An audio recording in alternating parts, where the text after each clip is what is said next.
ছাব্বিশের বিধানসভা নির্বাচনের আগে বসিরহাটে জেলা তৃণমূলের অভিনব জনসংযোগ। মূলত শীতকালীন রক্ত সংকট মেটাতে বিশাল মেগা রক্তদান কর্মসূচি। উত্তর 24 পরগনার বাদুড়িয়ার ডিকেএম বিদ্যালয়ের মাঠে উপচে পড়া ভিড়। সেখানে প্রায় 7টি ব্লাড ব্যাংক একসঙ্গে, রক্তদাতাদেরও লম্বা লাইন। আর সেই ছবির আড়ালে বসিরহাট জেলা তৃণমূল কংগ্রেসের অভিনব উদ্যোগ মেগা রক্তদান শিবির। জেলা সভাপতি বুরহানুল মুকাদ্দিম লিটনের নেতৃত্বে এই কর্মসূচিতে কয়েক হাজার মানুষ স্বেচ্ছায় রক্তদান করেন। এ বিষয়ে জেলা তৃণমূল সূত্রের স্পষ্ট বার্তা। শীতকালীন রক্ত সংকট মেটাতে থ্যালাসেমিয়া ও ক্যান্সার আক্রান্ত রোগীদের পাশে দাঁড়াতেই এই উদ্যোগ। পাশাপাশি এলাকার থ্যালাসেমিয়া আক্রান্ত শিশুদের হাতেই তুলে দেওয়া হলো আর্থিক সহায়তাও। ভারতীয় ফুটবল দলের গোলরক্ষক তথা বাদুড়িয়ার ভূমিপুত্র রাজরূপ সরকারকেও সংবর্ধনা দেওয়া হয় এই অনুষ্ঠানে উপস্থিত ছিলেন রাজ্যের খাদ্যমন্ত্রী রথীন ঘোষ, বসিরহাট সাংগঠনিক জেলা তৃণমূল কংগ্রেসের সভাপতি বুরহানুল মুকাদ্দিম লিটন সহ বহু বিশিষ্ট ব্যক্তিত্বরা। রক্তদান, মানবিকতা, জনসংযোগ সব মিলিয়ে বসিরহাট তৃণমূলের এই মেগা কর্মসূচি তৈরি করেছে বিশেষ বার্তা।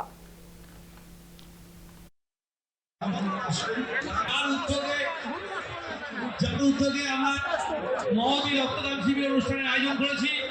আমাদের জননেতা মাননীয় মুকাদ্দিম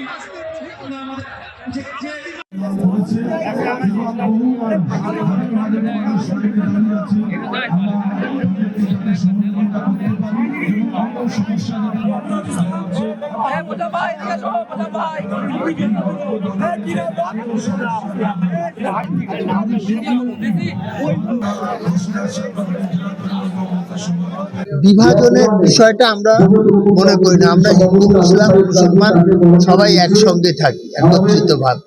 এটা বাংলার কালচার। এখানে চৈতন্য মহাপ্রভু থেকে শুরু করে কাজী নজরুল থেকে শুরু করে রবীন্দ্রনাথ থেকে শুরু করে সবাই এই বিষয়টা জোর দিয়ে গেছে।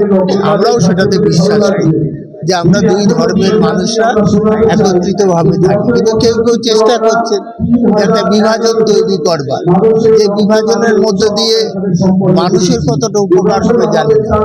অতএব তাদের রাজনৈতিক প্রয়োজন করতে পারে, কিন্তু মানুষের কোনো উপকার হবে না।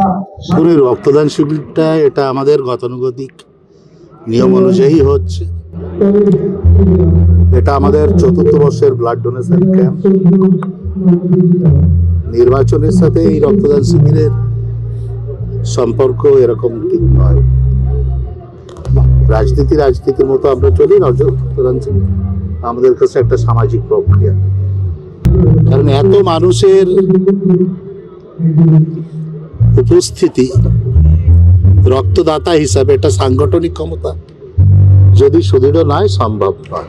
এই রক্তদান উৎসবের মধ্য দিয়ে সারা বছর এই বিধানসভার আমরা 25টা থ্যালাসেমিয়া পেশেন্টকে আমরা সারা বছর তাদের রক্তের যে প্রয়োজনীয়তা সেটা আমরা কিন্তু মেনটেন করি। গত বছর আমাদের কাছে 20টা থ্যালাসেমিয়া পেশেন্ট দায়িত্ব ছিল। এবছর আরো 5টা থ্যালাসেমিয়া পেশেন্ট আমাদের এখানে বেড়েছে। আমরা বিভাজনের রাজনীতিতে বিশ্বাসী নয়। আমরা বরং সেকুলার রাজনীতিতে ধর্ম নিরপেক্ষতায় আমরা বিশ্বাসী। সুতরাং বিভাজন করে ধর্মের ভিত্তিতে যারা বাংলাকে ভাগ করতে চাইছে সেটা তাদের ব্যাপার। আমরা তৃণমূল কংগ্রেস, আমরা ধর্ম নিরপেক্ষ দল।